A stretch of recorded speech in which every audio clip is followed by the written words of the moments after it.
Magandang hapon po sa lahat. Narito po tayo sa makasaysayang bahagi pa rin ng Maynila, ang Pandacan. Dito sa Kalye Teodoro, San Luis. Ang nakikita po ninyo ay ang bahaging tahanan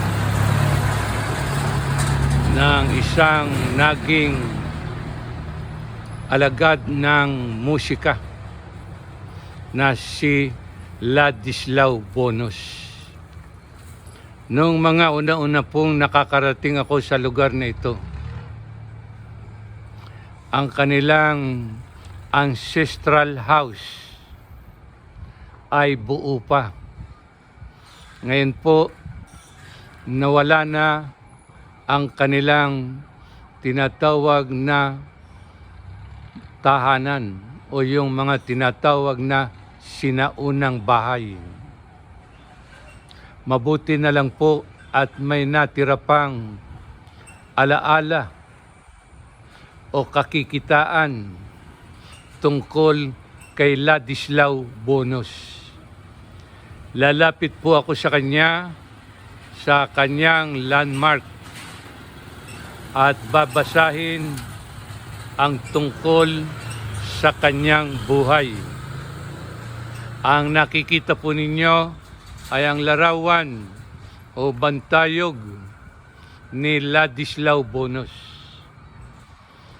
Atin pong bibigyan ng close-up, kaya lamang po medyo may kalabuan na po ang kanyang landmark. At babasahin ko na lang po para sa kapakanan ng lahat. Iyan po ang kanyang landmark. Yan. At yan po naman ang larawan ni Ladislao Bonos. Babasahin ko po ang mga datos tungkol sa kanya. Yan po. Hindi ko na po mabasa kung kailan po ginawa itong landmark. Yan po. Ladislao Bonos, 1854, 1874,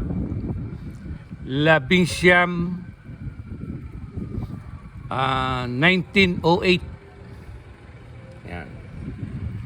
Si Ladislao Bonos, ang ama ng operang Pilipino, dalubhasa, musikero, kompositor at guro sa musika.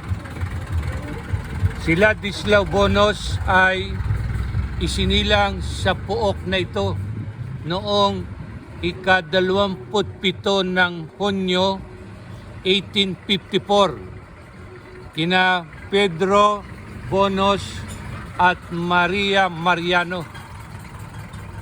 May kata ng mga unang operang Pilipino, ang Sandugong Panaginip ni Pedro A. Paterno. Naglapat siya ng mga tugtugin sa Recuerdos, Alma Patria ni Dr. Jose Rizal, at may kata pa rin ng maraming tugtugin sa sarswela, sa sarswelang Pilipino, misa, rosaryo, kantada, goso at mga kantahing bayan na naging dahilan upang ang Pandacan ay kilalaning munting Italya ng Pilipinas. Siya ay namatay noong ika-28 ng Marso 1908. Yan po ang mga datos tungkol kay Ladislao Bonos.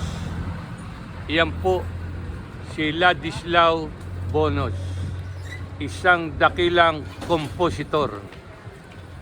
Kung kaya tinawag ang Pandacan na munting Italya dahil sa kanyang mga likhang tugtugin. Maraming salamat sa inyo, Ladislao Bonos, sa ambag mo sa kasaysayan ng ating bansa na may kinalaman sa musika. Isang pagsaludo sa isang katulad mong magiting na Pilipino. Salamat po sa araw na ito. Iyan po ang landmark at mga datos sa buhay ng isang dakilang kompositor, Ladislao Bonos, na isinilang dito sa isa pa ring makasaysayang pook ng Maynila, ang Pandakan.